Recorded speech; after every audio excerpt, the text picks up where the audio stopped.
So,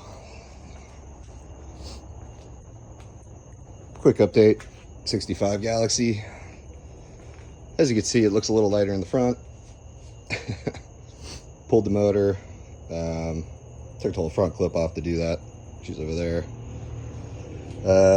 I actually pulled the car up about 10 inches off the frame and re-welded the whole frame with new steel, new plates underneath the joints or the quarters. Put new motor mounts in. This is what I did basically, and I bought F250 motor mount bolts because these things are shot that came out of here. It took me forever to get them out and cut them out.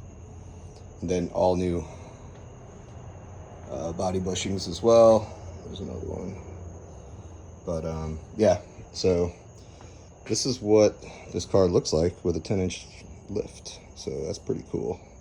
It actually looks awesome, to be honest. Kind of makes me want to like lift this thing up big time. Anyway, I digress. Since I got all this open, I'm probably going to repaint and sand all this down, get more of the rust off. I'm going to paint the frame too. So that's going pretty well. All this fun stuff. So anyway, with the motor, I was having a knocking in the earlier video.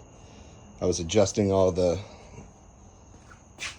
oh my god, rockers, and it just wouldn't go away. And then I started noticing it getting worse, and I pulled the filter, cut the filter open, and there was a bunch of copper in the filter. Nothing real major other than that, which was a surprise. And come to find out, number 8 over here, I just pulled this bad boy off, and woohoo, she is eating up. It's actually eating up here pretty good too on the bottom of the piston, or the camshaft. So there's that. I'm gonna try to clean this up the best I can. I'm not quite sure what I'm gonna do yet here, but at least I figured it out. It wasn't anything major other than that. Everything else seems really good, actually, and tight. Filter was good. I'm replacing the pan anyway, and all this fun stuff. So there you go. What a bitch. I'm really happy they wrote the sizes on here. But all in all, it's a pretty good motor. It's the first time I've had it open. Never really saw anything on it. It definitely put some money into it. But timing chain's tight. The cover was shot. It actually had a hole in it. But it wasn't leaking water in the motor, which is good. And it's got the Super Cobra jet heads and all that fun stuff. So all in all, pretty happy. I'm gonna probably take the rest of the motor apart anyway, powder coat some stuff. Definitely gonna do the timing cover. I think I'm gonna do it in red. Not quite sure, maybe black, but I got a new one. Hey, flywheel. Never pulled a motor out before. Probably would rather not have done this motor for the first because it's a monster, but all in all, it worked out pretty good. And a little bit of stuff going on here. I don't know what that is, but again, I'm gonna clean all this up once I get it back together. A little bit of oil in there from when I had a main seal leak. I fixed that actually when the thing was in the car, which was a nightmare. If I'd have known I was pulling the motor, I just would have waited. But anyway, that's my update. Other than that, everything's looking good. New wheels, by the way. 18-inch Jags. These things are sick. I love these things. They're polished aluminum, not chrome. Go really well with the rest of the car.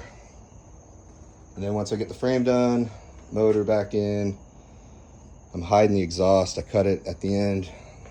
I got little pieces that are going to shoot straight down to the ground and kind of hide in here. Got a little bit more of the welding to do, all in all, just to touch up stuff. And then I got this interior stuff from Eastwood that you put inside the frame and spray it to seal it. But I'm hoping that this body bolt deal works out pretty well when I get that going, because it should work fine. These are welded, by the way, on the inside of that washer. And then we welded the washers to the frame, and then we added 3/16 steel C-channel. Basically, it's L-channel, but we welded the whole thing down the center. It came out really damn good. Then I fabricated these new pieces for the whole bottom of these on both sides because they were rusted. There's a couple other rusted spots that I've been messing with. I got new pieces back there I welded into, but they did some other hokey welding on some 1/4 inch steel they put on the inside of the frame in some areas. I'm just gonna knock all this down, clean it up, and paint it. Like I said, paint everything.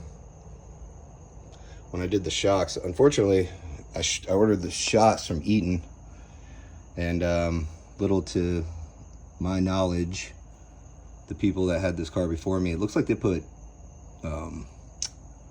station wagon, from the station wagon model springs on here. They are heavy duty, so I went ahead and switched it up and did coilovers instead of that boy.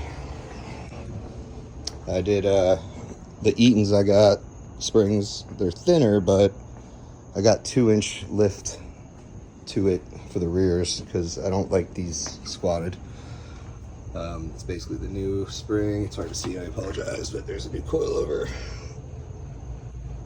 so that'll be nice. I don't know if I'm gonna do anything with all this yet back here, but who knows.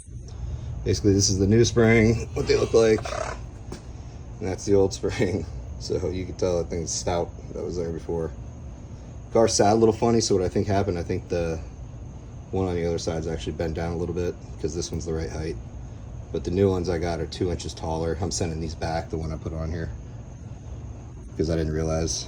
I got these spacers, or these blocks, 2-inch blocks, but they don't fit these. So anyway, that's my update for now. Did a video on the body bolt locations, all that fun stuff. I took all those out for now when I do all everything. So if you have any questions, hit me up, follow, subscribe, whatever you say. But yeah, going pretty well.